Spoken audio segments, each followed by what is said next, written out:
Monsieur Mordechai, je vous vois au volant, au Hachem, avec une bonne petite musique de fond. Petite musique. Qu'est-ce que Rabbi Nachman dit sur la musique? Il dit... Qu'est-ce qu'il dit sur la musique? Il dit d'abord dans l'enseignement numéro 3 du Likutei Moharan qu'écouter la musique d'un musicien kasher, c'est-à-dire quoi kasher?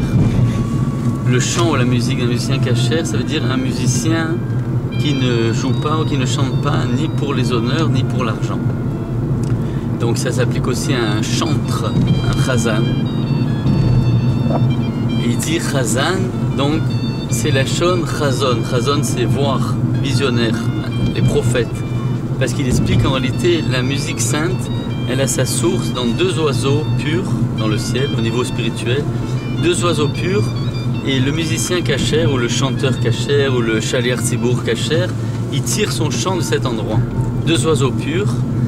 Et il explique que c'est le même endroit d'où les prophètes tirent leur prophétie. C'est un endroit très très élevé. Et donc il dit que c'est très important pour l'avodat Hashem d'un homme, pour son service divin, qui soit inspiré, qu'il a envie de servir Dieu, d'écouter une musique kasher. Et il explique que c'est le même phénomène dans le côté non kasher. Ça veut dire que les musiciens non kasher, ils tirent aussi leur musique d'un endroit. Et c'est pour ça que c'est de la très belle musique des fois. Ben justement, elle a une source, c'est pas comme ça qu'ils l'ont sortie.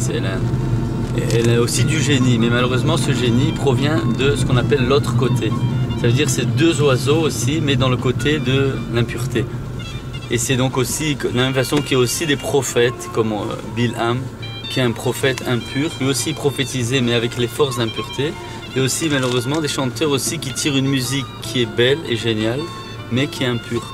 Alors en bref, il faut bien choisir ces musiques. Il faut bien choisir, il faut bien prier pour acheter de la bonne musique.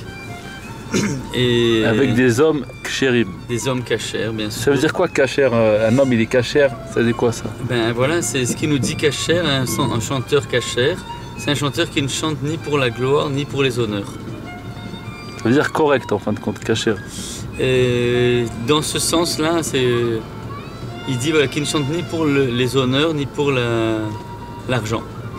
Ah, c'est pas facile à trouver ça quand même. Hein. C'est pas facile, non. C'est pas facile, mais en priant, on arrive à tout.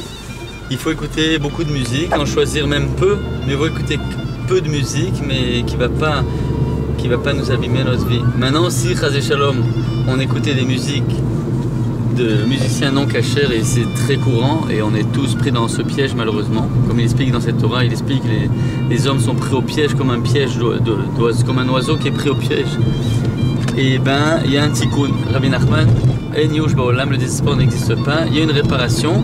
Cette réparation, c'est d'étudier la Gemara, ou peut-être la Mishnah, il parle d'abord de Gemara, la Torah orale la nuit. Donc attention, n'ayez pas peur, ça ne veut pas dire que la nuit c'est... je pense qu'il parle là-bas plus de la deuxième partie de la nuit. Il faudrait vérifier, mais je pense que c'est plus l'intention là-bas, c'est la deuxième partie de la nuit, ça veut dire à partir de Chatzot Laïla jusqu'au matin, je pense que c'est plus la Kavana. Mais la nuit, donc ça peut être aussi avant l'aube.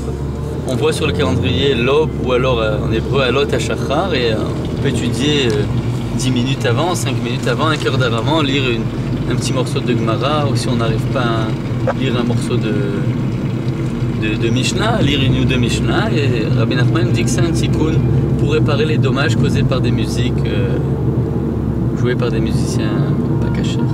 Qu'on ait le mérite d'écouter de la bonne musique, et qu'Hachem y relève la malchoute, la royauté de son peuple, et qu'on mérite le chant des Nevi'im dans le Beth Amikdash Bekarov, Vimru, Amen. Chazak, Mordechai.